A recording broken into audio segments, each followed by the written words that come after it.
Hi guys, welcome back to Spirited Saggy. This is Deirdre. So in this video, we are going to take a walkthrough and kind of a little bit of my review for the Lubanko Tarot.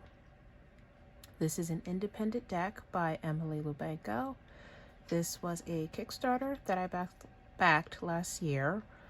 I got it towards the end of the summer, but I only started working with it in January of this year. So I recently had this deck previewed in one of my other videos, Dating the Tarot, where this deck was mentioned as the deck that I wanted to get to know better.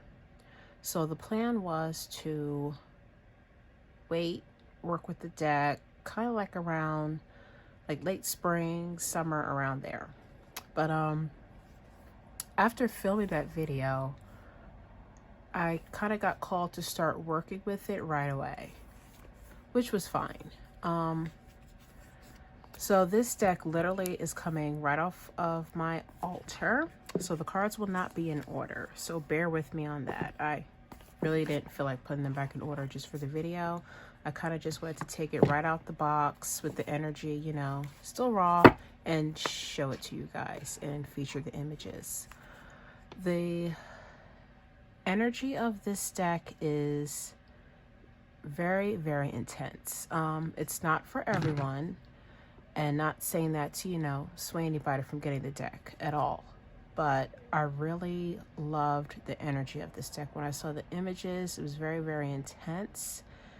It seemed like, you know, a very heavy reader, which is something I was kind of looking for at the time, which is, you know, kind of why I wanted to back it in the first place. The artwork is absolutely gorgeous.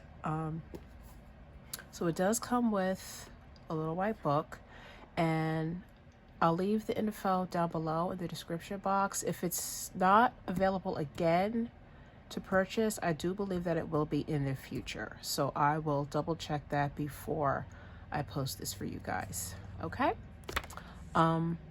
So here is the guidebook. You know, standard book, standard meanings. You have your upright meaning and reversed with the majors and minors.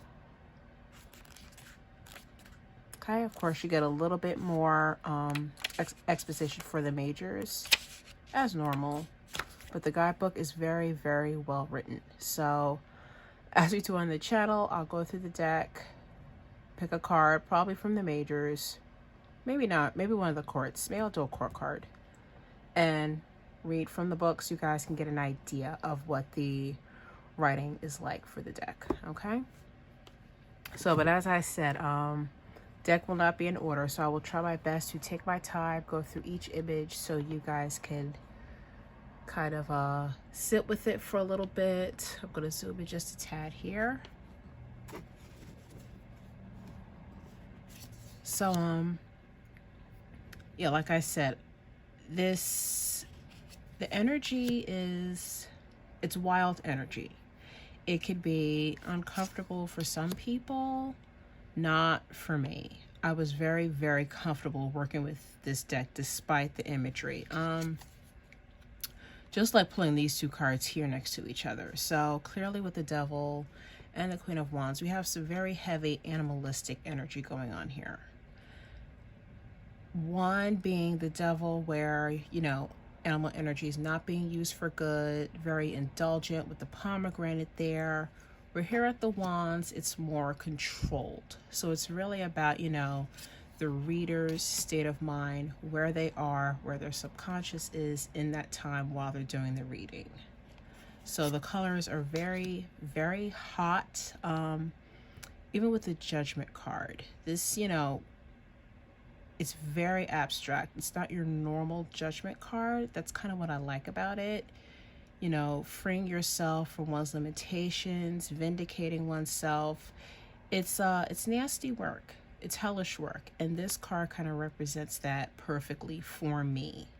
So I gelled perfectly with this card, and some of Emily's renditions, they're just like spot on.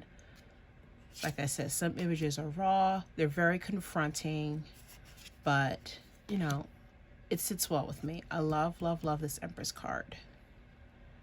Like I said again, I love the energy of the mother. I love the uncertainty of the child. I love that look there. You know, when you're creating,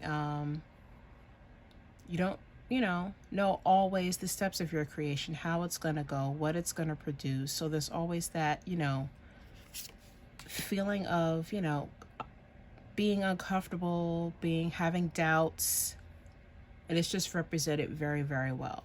I have the Chariot, Six of Cups. And by the colors being so bright, and with her line work, it's also very, it gives the readings like fleeting type of energy. This deck is telling you, when you get your reading, there are messages that you should be heeding right away. This is not energy to sit on. Of course, meditate with it for a bit, but in a week's, 2 weeks' time, a month's time, we should have moved on. We should be in a different space. I love this Two of Swords. That's like perfect Two of Swords for me. I love that one. I like the Six of Pentacles as well.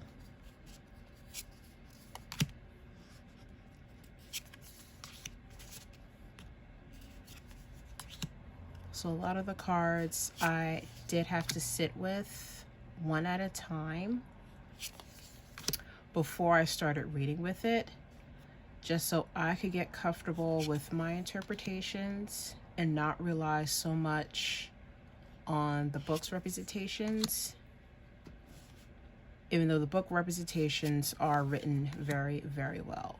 But with a deck like this that delves so much into the subconscious, I really wanted to derive my own meaning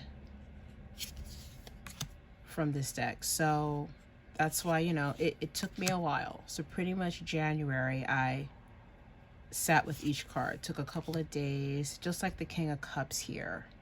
Usually it's a very soft card.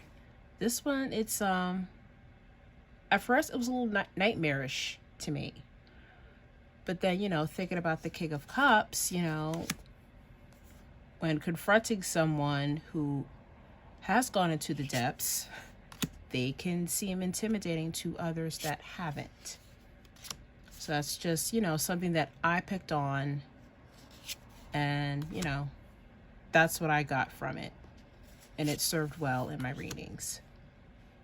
Five of Pentacles. I always love a good Five of Pentacles card. That's one of my favorites. I love that too as well.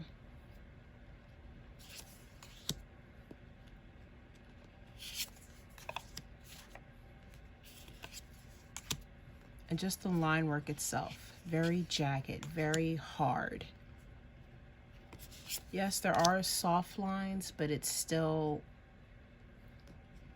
with rigid energy to it. Carries rigid energy with it.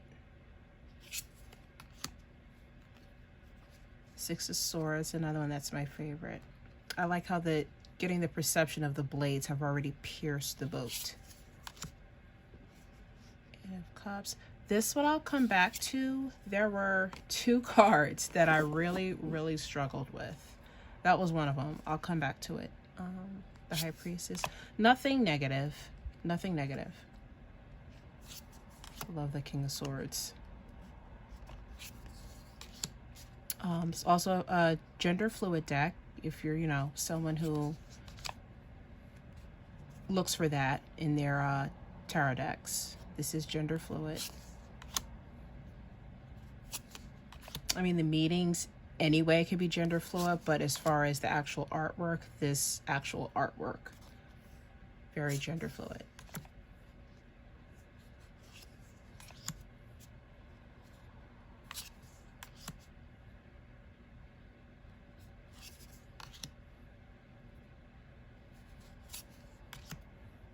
The Hangman, that's another one of my favorites.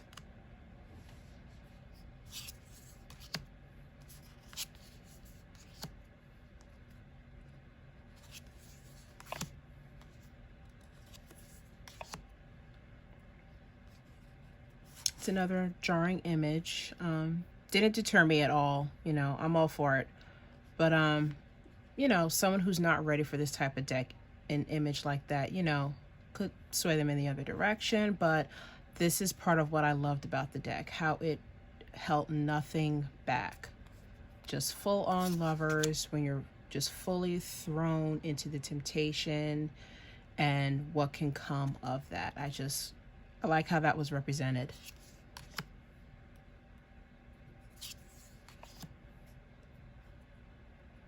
Like the Ace of Cups as well. Of course, even though it's your standard Three of Swords card, it still has a feeling that flows with the rest of the deck.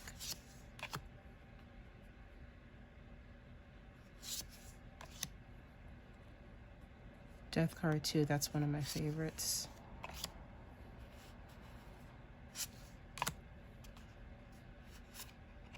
And Eight of Swords. I love the Eight of Swords, how we kind of have the mask coming off. Kind of a little bit of a revelation going on there. There is some action associated with this card, and I like that. All right, and the two cards, these are the two cards that, I had an issue with because, nothing big. Let me kind of get rid of this glare a little bit.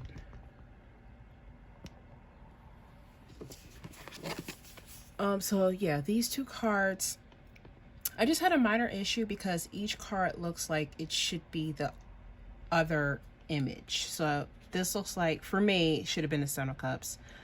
This to me looked like it should have been the Eight of Cups, how I associate with one leaving behind. So just these two I had to sit with for a minute. But after sitting with the cards for a while, it kind of made sense. And then I did actually go read the meaning in the book, and it came together like, oh, okay, I get it now. So if you sit with the Seven of Cups, as you look at it, maybe the vines here, they start to look like chains. Seven of Cups is very much about illusions, head in the clouds. So, this card is definitely into gaining clarity, breaking those chains so we can break through those illusions that bind us. That's kind of how I saw this card. Eight of Cups as well. Heading to another direction of one's spiritual journey. This one took me a little bit more time, but I get it. I get the image. Leaving, it can be scary. When you're leaving something comfortable, something familiar, it's it's uncomfortable energy, and it can feel like you're being thrown into something, thrown into an abyss, sort to say. And so this image does start to work for me. So I get it now. But like I said, it was nothing major, just, I had to get comfortable with these two cards. But overall, works very, very well. All right, so maybe we'll go back. Pick one card. I guess we'll do the Death card. I want to do a major card. I was going to do the King of Cups, although I do like that one too. Let's see if I can find it.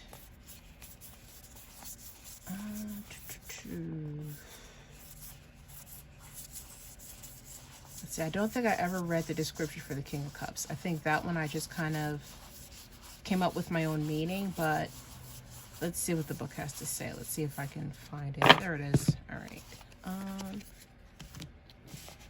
So let's see what the King of Cups.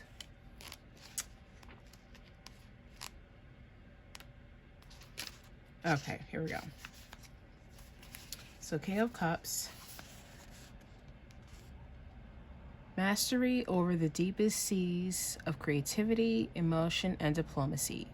Forward-thinking structure to what can be tumultuous waters. The King of Cups can be intimidating in their depths, but that's because competence has gravitas.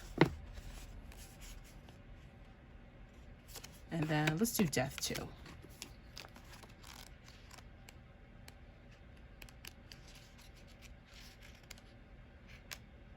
Death was a good meaning. I think I did pull that card once. Let's go through Death. Death is an end to a cycle, the disruption that entails, and the new beginnings to follow. Even if the end itself is not a surprise, there is always a period of adjustment following death. Actual or metaphorical, whether that be grief, shock, or simply an adaptation to that change. Death is about seeing oneself in the bigger picture of time. In situations of death, time can seem slow to warp, or stand still when the weight becomes too heavy. Grief zooms us in and out in our place in the world into the tiniest sense of memories of what we may be missing, and out beyond ourselves and our place in the universe. The smallest and the largest things can both seem too vast to hold, and it can feel impossible to move forward. Give yourself time as we all grow and age and watch the world change, and you'll be surprised at what dies, and you'll be surprised at what grows. All right, so like I said, very, very well written guidebook. Okay, so like I said, I'm not going to take too much time with this. I just really wanted to show you guys how much I loved working with this deck during the winter. I think I'm ready to move on. I think this deck has served its purpose for me for the winter months, and I'm ready to grasp onto some new energy in the spring. So I truly, truly appreciate this one. I really, really enjoyed working with it. So that is the Lubanko Tarot. Like I said, independent deck. I will put the info down below if you guys are interested in this one. Highly, highly recommend. Beautiful. All right. So thank you guys so much for watching. Have a beautiful day, month, year, wherever you are. And I will see you next time. Stay blessed.